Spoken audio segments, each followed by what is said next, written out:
I have no intention of taking care of Grandma. I don't even want to see her face.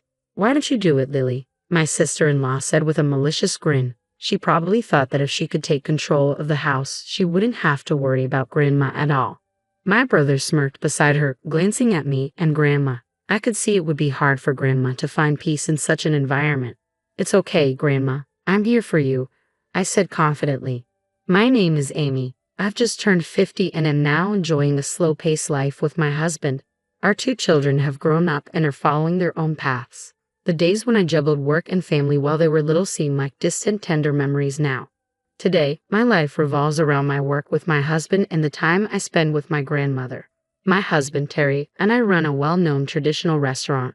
I manage the business as the owner, while Terry, a skilled chef, supports the establishment with his culinary expertise. I chose this path because I studied business in college and was fascinated by restaurant management. Initially, I wanted to cook for our guests, but things didn't go as planned, and I quickly shifted focus.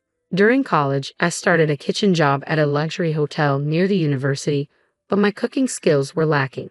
A senior coworker told me I couldn't even peel vegetables properly, so I was reassigned to serving. Although it was a blow, it's now a funny memory we laugh about. Whenever I faced challenges, I turned to my grandmother. She would listen quietly until I finished, then look me in the eye and say, "Amy, I know your dreams and hopes, but life isn't always a straight path. There are detours and bends, and each of these experiences helps you grow. Go at your own pace and stay strong." Her words were a comforting balm. Thank you, Grandma. No matter how small the step, I'll keep moving forward, I'd say, always buoyed by her gentle encouragement. Having lost my parents early on, she was my greatest comfort and cherished treasure. In the midst of all this, I met my husband, Terry. He was a chef at the hotel where I worked part-time, having mastered cooking over the years. Knowing about my passion for cooking, he approached me and said, "I'm still learning myself, but I'll teach you everything I know if you're interested." I was thrilled and eagerly accepted. From there, we started with the basics, cooking together at each other's homes. The hotel's kitchen was often occupied, so we practiced at home, creating our own private cooking class. As we cooked and stirred pots together, our relationship grew deeper. Before long, we were seriously dating, and after a few years, we got married. Even after marriage, Terry continued to pursue his passion at the hotel kitchen, while I joined a startup, overseeing several restaurants to understand the practical aspects of business management. The theories I learned in university and real-world experience were worlds apart. Despite the challenges, I gradually got the hang of managing a business. With the support of my company, we were given the opportunity to run the upscale traditional restaurant we had always dreamed of. I took on the role of manager, setting up the restaurant and inviting Terry to lead the kitchen.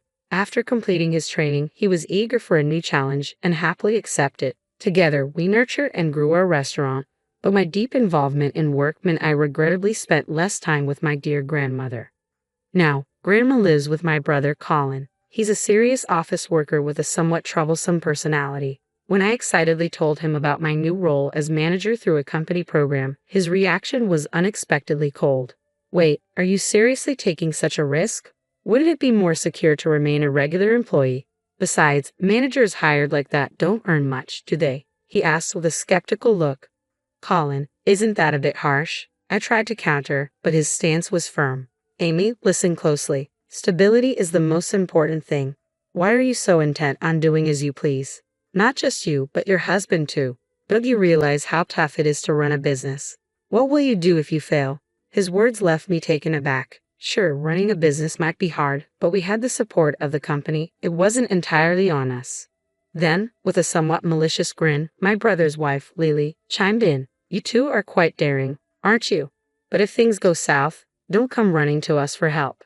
Her comment made me silently vow never to rely on them, no matter what. The reason my beloved grandmother ended up with such a mean sister-in-law began when my brother and his wife suddenly moved in. I discovered this during one of my visits. When I rang the doorbell, Lily answered, looking surprised. "Oh, Amy, what are you doing here?" she asked. I was taken aback and blurted out, "Lily, why are you at Grandma's?"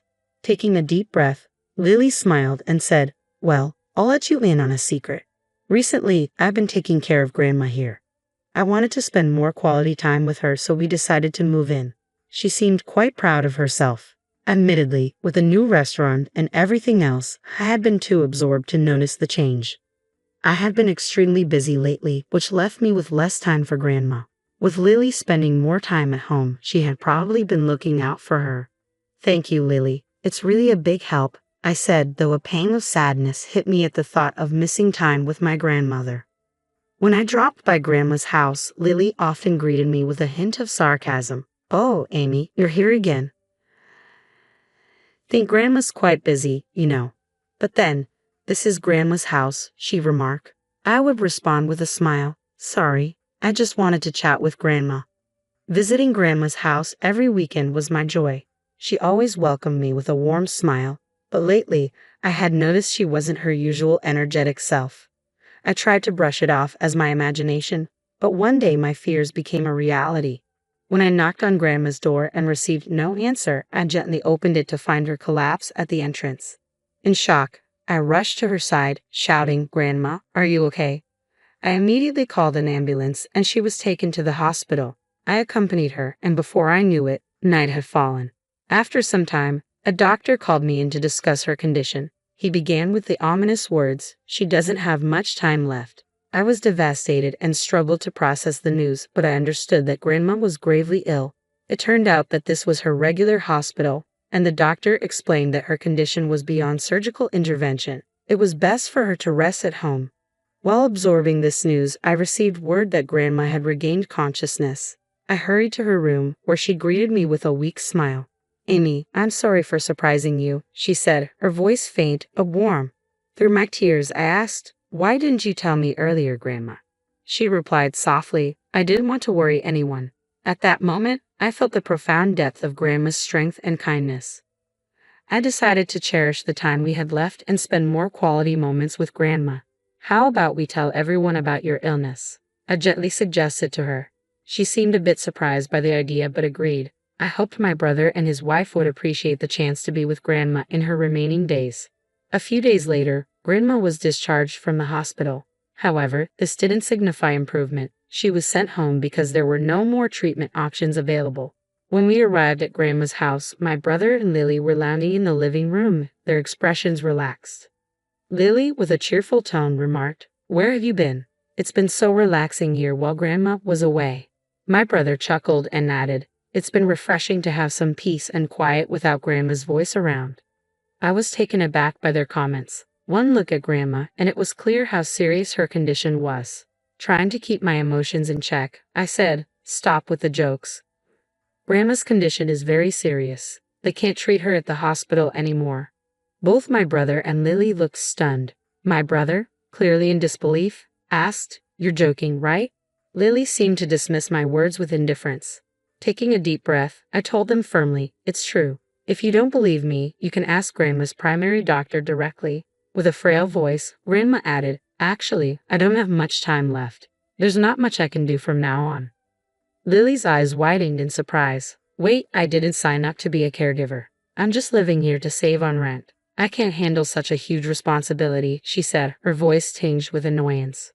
I was incredulous at her words. Grandma's eyes filled with deep sadness as she whispered to herself, "So I'm a burden now." It was clear that Lily and my brother were only concerned with their own comfort, disregarding Grandma's feelings.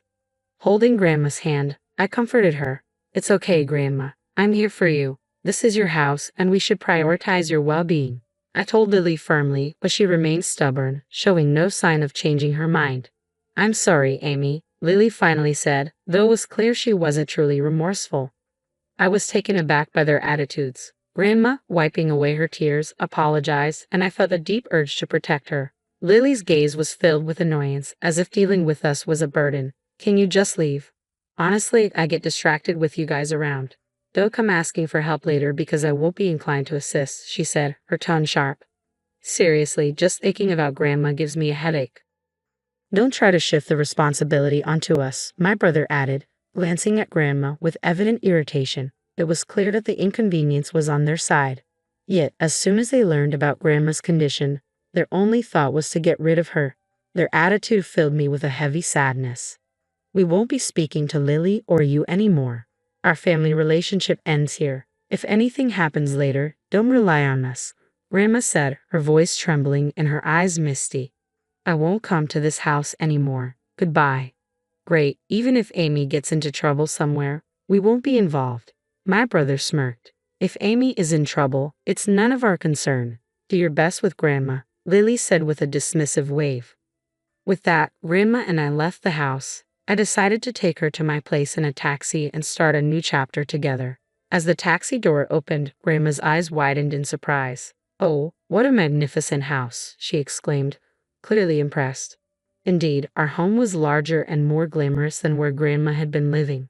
The company we work for is unique. In addition to our regular wages, we receive bonuses based on the restaurant's revenue. This generous system was designed to motivate employees, providing us with a stable and comfortable lifestyle. As I was lost in thought, the front door opened gently to reveal Terry with a warm smile. Welcome back. I've been waiting, he greeted cheerfully. I had texted Terry about Grandma's arrival, and he had thoughtfully prepared tea for us. After such a long time, Grandma was delighted to see Terry again, her face lighting up with a warm smile. I led her into the living room and served her some of the comforting tea. As she sipped it, she looked visibly relieved and took a deep breath, saying, "This place feels like somewhere I can comfortably spend my remaining days. At the other house, I felt like I was just in the way." Her words carried a hint of sadness, and I could sense the coldness she had experienced from Lily and my brother. My shock grew when I learned that Lily had been taking Grandma's pension money without permission. Could Lily really do that? I muttered under my breath, and Terry, equally shocked, said, "I can't believe it. We can't let this go." I felt the same way. "We should give them a taste of their own medicine," Terry said passionately. I nodded in agreement. "Yes, let's take some action." A few days later, I received several calls from my brother. After waiting a while, I answered to find Lily's angry voice on the other end. "Hello? Why the constant calls?" I asked, feigning ignorance. "It's about Grandma's house. We've been asked to leave suddenly." "This is your doing, isn't it?" Lily shot back. Trying to hide my amusement, I replied, "I have no idea what you're talking about." Her distress was evident as she said, "Wait, why would she do that suddenly? Did you and Terry plan this?" "No, we didn't do anything," I said calmly. "Grandma decided to sell the house because it was in her name all along. We were surprised too, but she simply wanted to move on. The sale has already been finalized and there's a new owner. Staying there longer might cause issues." Lily's voice was filled with a mix of shock and confusion. "Do you think Grandma really understands what's going on? Did you guys offer her some sort of sweet deal?" "No, we didn't do anything of the sort," I assured her. "Grandma just wanted a fresh start. Terry spoke with the real estate agency right away, and Grandma agreed to the sale because she didn't want to deal with you and Colin anymore." As I spoke, I felt a sense of satisfaction. "Let's find a new path and build our lives separately," I added, ready to move forward and leave the past behind. I ignored Lily's frustration and tried to stay positive. "Where are we supposed to live now?" "Our previous flat is gone." Lily's voice quivered with anger. From what I gathered from Grandma, Lily had a penchant for shopping, always flaunting the latest designer bags and frequenting beauty spas and salons nearly every week. My brother's income, on the other hand, wasn't particularly high, and with their old debts, their financial situation must be quite strained. Despite their challenges, my brother seemed infatuated with Lily's beauty and probably indulged her every whim, which is why they had moved into Grandma's house to save on expenses. To be honest, I wasn't overly concerned about their situation, so I playfully suggested, "Why not try staying in a motel for a while?" "Oh, but it might be tough if you're short on money." Lily paused, then replied in surprise, "Why are you talking about our financial situation?" I didn't get any response from my brother at that moment. Later, Grandma took the phone and, smiling, said, "Actually, I told Amy everything. And by the way, Amy's house is really nice, spacious with the latest appliances and very comfortable. It's completely different from what you're used to." My brother seemed intrigued by Grandma's words. When he took the phone, he asked, "Why are you guys so rich? I thought you were struggling financially." "It might surprise you, but aside from our regular salaries, we also receive a substantial bonus. Roughly speaking, we probably earn about twice what you make in a month. Both of us work hard and live comfortably," I said with a hint of pride. He was silent for a moment, clearly taken aback. "Seriously?" "Yes," I confirmed. "You always said full-time employment is the best, but maybe you should broaden your horizons. We seem to be managing quite well with our approach." I advised them coolly. You need to sort things out on your own without relying on us. Lily's sweet voice and then surprised me with a request. Hey Amy, could we visit your place, just your brother and me, even if it's just for a short while? Taken aback by her proposal, I firmly replied, no, I've already told you that we're done. Figure things out on your own. They tried calling me several times afterward, but I had nothing to discuss and chose not to answer. I decided they were no longer part of my life. Soon after, I received unexpected news. My brother and Lily had been arrested for shoplifting from a small store. From the police, I learned about Lily's enormous debts, which far exceeded what my brother's salary could cover. She had even been siphoning money from Grandma's pension. Debt collectors had gone to my brother's workplace, which forced him to leave his job. Their financial situation deteriorated rapidly, and they were reduced to stealing donuts and sandwiches to eat. The police informed me that, during their arrest, both my brother and Lily had pleaded with them to reach out to me. My brother said, I know we've done wrong, but please help us.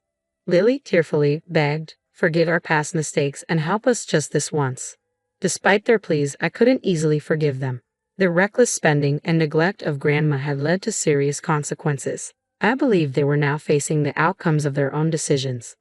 Months have passed since then, but my feelings remain unchanged. Grandma is still lively and enjoys each day, which brings me comfort. I've taken time off work to spend quality moments with her, and I'm grateful that my company is supportive during times like these. Though Grandma occasionally feels unwell, we find joy in our walks through the garden and in our conversations about the flowers. These moments are precious to me. Grandma, your birthday is coming up. Is there anything special you'd like to eat? I asked with a smile. She replied, I'd love a sandwich made by you. Although my cooking isn't exceptional, her kind request touched me deeply. I still have many places to show her, foods to taste together, and stories to share. I cherish every heartwarming moment with her and strive to make her smile as much as possible while she's feeling better.